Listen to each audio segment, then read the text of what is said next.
আপনি যেভাবে family card প্রথম 1 মাসের মধ্যে করেছেন, প্রতিবন্ধী নাগরিকদের জন্য কি করেছেন?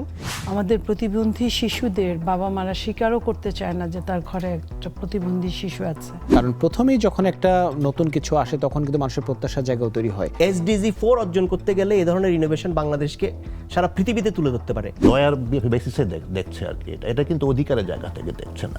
আমরা দান দয়া চাই না, আমরা যেটা চাই যে আমাদের যে সক্ষমতা সেটা দিয়ে আমরা একটা কর্মসংস্থান চাই। আমাকে একটা বড় ব্যাংক ক্রেডিট কার্ড দিবে না, কেন ক্রেডিট কার্ড দেবে না? তুমি দেখতে পাও না, এটা বৈষম্য না?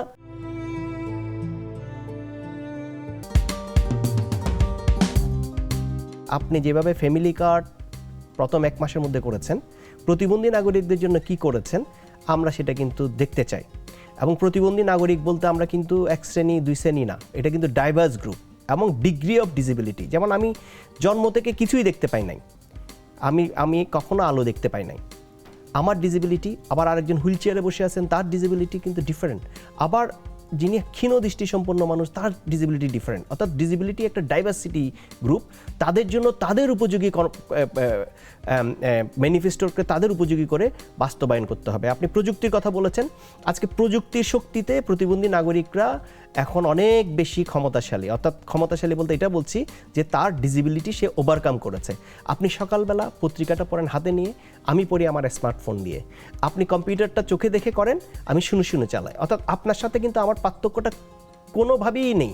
কারণ হচ্ছে যে আমি সব কাজই করতে পারি প্রযুক্তির কারণে। AI আমাকে বলে দেয়, আর্টিফিশিয়াল ইন্টেলিজেন্স আমার বলে দেয় যে আমি কী পরেছি, শাড়ির কালার কী। আমি একটা ছোট্ট গল্প দিয়ে এই জায়গাটা শেষ করতে চাই। আমাদের এক দৃষ্টি প্রতিবন্ধী মা, ওনার বাচ্চা 2 বছর বয়সে, সে একদিন আমাকে ফোন করে বললো যে ভাস্করদা আমি খুব সমস্যার মধ্যে পড়ে গেছি। কি? আমার বাচ্চাটা 2 বছর, সে বুঝে যে ওর মা দেখতে পায় না, সে যেখানে যায় চুপ করে থাকে, কোনো কথা বলে না। আমি তাকে খুঁজে পাই না রুমের মধ্যে, সে একদিকে সেদিকে দাঁড়িয়ে থাকে, কথা বলে না, আমি ডাকলেও কথা বলে না। তখন আমি বললাম যে তোমার জন্য একটা সলিউশন আছে। সলিউশনটা কি? একটা অ্যাপ্লিকেশন তাকে দিয়ে দিলাম। সে যখনই অ্যাপ্লিকেশনটা অন করে, বাচ্চাটা যেখানে দাঁড়ায় সেটা বলে দেয় যে এখানে child is standing, there is chair. তো এই যে টেকনোলজি কিন্তু দৃষ্টি প্রতিবন্ধী মানুষ, অন্যান্য প্রতিবন্ধী মানুষের জীবনকে কিন্তু বদলে দিয়েছে। আজকে ইশারাভাষী মানুষরা আপনার সাথে কমিউনিকেশন করতে তার সাইন ল্যাঙ্গুয়েজও প্রয়োজন হচ্ছে না, সে আপনার টেক্সট বেস কমিউনিকেশন করতে পারছে। আমরা অন্তর্ভুক্তিমূলক একটা ডিজিটাল সেবা দিয়ে প্রতিবন্ধী মানুষকে স্কিল তৈরি করে, কর্মসংস্থান তৈরি করে এমন একটা দেশ করতে চাই যেখানে প্রতিবন্ধী নাগরিকরা বোঝা নয়, দান দেওয়ার বিষয় নয়, তারা একটা অ্যাক্টিভ সিটিজেন হিসেবে কাজ করবে। আমি সবসময় যে কথাটা বলি, দান দেওয়ার দিন শেষ, প্রতিবন্ধী নাগরিকরা গড়বে আগামীর স্বনির্ভর বাংলাদেশ। আমি এইটুকু বলবো যে আমি তো আসলে আপনাদের অনেক কিছু বুঝি না সত্যি।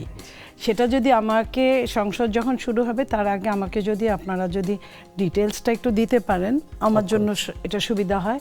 আমি বলে যাচ্ছি, আমি সংসদে উত্থাপন করব। এখানে একটু বলেই রাখি, সেটা হলো যে আমাদের একটা সময়ে আমাদের পার্লামেন্টারিয়ান ককাস ছিল ডিসেবিলিটির উপরে।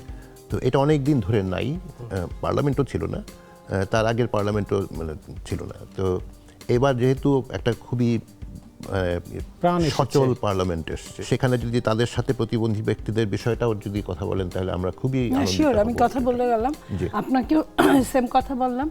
আপনাদের ডিটেলসটা যদি আমাকে দেন, আমি আপনার চেষ্টা করব এটা 71 বিধিতে, 42 বিধিতে, তারকা চিহ্নিত প্রশ্ন উত্তর পর্বে আমি চেষ্টা করব এটাকে তুলে ধরতে। প্রতিবন্ধী ব্যক্তিদের নিয়ে যখন সরকার কথা বলেছেন, তার মানে তাদের নিয়ে যে স্বপ্নটা তার আছেন, সেই স্বপ্নটা বাস্তবায়ন করা একটা প্রথম কাজ। স্বপ্ন বাস্তবায়ন কিন্তু এত সহজ না। আর সবচেয়ে বড় কথা হলো, পিছিয়ে পড়া জনগোষ্ঠীর স্বপ্নকে সামনে এগোতে হলে অনেক কাঠখড় পোড়াতে হয়। আমি যখন বিশ্বের উন্নত দেশে যাই, সেখানে যখন দেখি আমি আমার গাড়িটা যেখানে পার্ক করা তার পাশে সবচেয়ে বেস্ট জায়গাটা প্রতিবন্ধী ব্যক্তিদের জন্য রাখা আছে, লেখাই আছে ডিসেবল। আমি যখন তাদের ট্রেনে উঠি, তাদের জন্য সবচেয়ে বেস্ট এবং সুইটেবল যেটা, যে উঠেই যাতে প্রায়োরিটি বেস, হ্যাঁ, সেটা দেওয়া আছে। আমি যখন মার্কেটে কেনাকাটার জন্য যাই, তখনও তাদের জন্য একটা ব্যবস্থা আছে। এই যে এবং ওইখানে যে দৃষ্টিভঙ্গিটা প্রত্যেকের দৃষ্টিভঙ্গিটা কিন্তু ডিসেবলদের জন্য অবনত না। কিন্তু বাংলাদেশের সিস্টেমটা এমন, সিস্টেম লসের দেশ এটা কেউ নিজে থেকে যদি কেউ সহানুভূতিশীল হয় সেটা আলাদা জিনিস, বা বাবা মার কাছে শিক্ষা নিয়ে যারা হয় সেটা আলাদা জিনিস, কিংবা কারো ফ্যামিলিতে যদি থাকে একজন দুজন, সে ভালো করে বুঝে যে এটার অর্থটা কি, সে যদি করে সেটা আলাদা জিনিস। কিন্তু সাধারণ সর্বোপরি এই কথাগুলো সবার কর্ণকুহরে পৌঁছানো যে রাষ্ট্রের দায়িত্ব, রাষ্ট্র কিন্তু এইখানে নির্লিপ্ত। আমি অতীতের কথা বলছি। আমাদের সবচেয়ে বড় বাধাগুলো কোথায় আমাদের মোকাবেলা করতে হবে? আচ্ছা দেখুন, আমি কিন্তু দীর্ঘদিন যাবৎ আইসিটি অ্যাক্সেসিবিলিটি নিয়ে কাজ করছি, আইসিটি মন্ত্রণালয়ে কাজ করেছি, এটুআইতে কাজ করেছি। এখানে যে প্রবলেমটা আমি দেখতে পাই, যেমন বাংলাদেশ ব্যাংকের ইনক্লুসিভ ফাইন্যান্স নিয়ে তারা কথা বলছে, বাট প্রতিবন্ধী ব্যক্তিরা এক্সক্লুডেড হচ্ছে। কিভাবে এক্সক্লুডেড হচ্ছে? যে ডিজিটাল ব্যাংকিং সেবা আজকে প্রতিবন্ধী মানুষরা ব্যবহার করতে পারে, কিন্তু ওনারা তো জানেন না কিভাবে ব্যবহার করতে পারে। ব্যাংকগুলো কিন্তু সেটা করছে না। একটা দুটো ব্যাংক ছাড়া আমরা কোনো ব্যাংকের অ্যাপ্লিকেশন ব্যবহার করতে পারি না।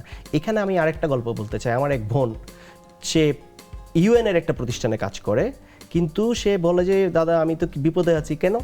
যে আমি দেখেন আমি কত টাকা বেতন পাই, আমার অ্যাকাউন্টে কত টাকা আছে সবাই জানে, আমার একদম একটা সাপোর্ট স্টাফও জানে। কেন? বলে দেখো এটিএমটা তো আমি ব্যবহার করতে পারি না, এটিএমটা তো আমার উপযোগী না, এটিএম কথা বলে না। অথচ দেখেন এই একই এটিএম যখন আমি জাপানে ব্যবহার করছি, সিঙ্গাপুরে ব্যবহার করছি, তখন কিন্তু আমি দৃষ্টি প্রতিবন্ধী মানুষ হিসেবে ব্যবহার করতে পারছি।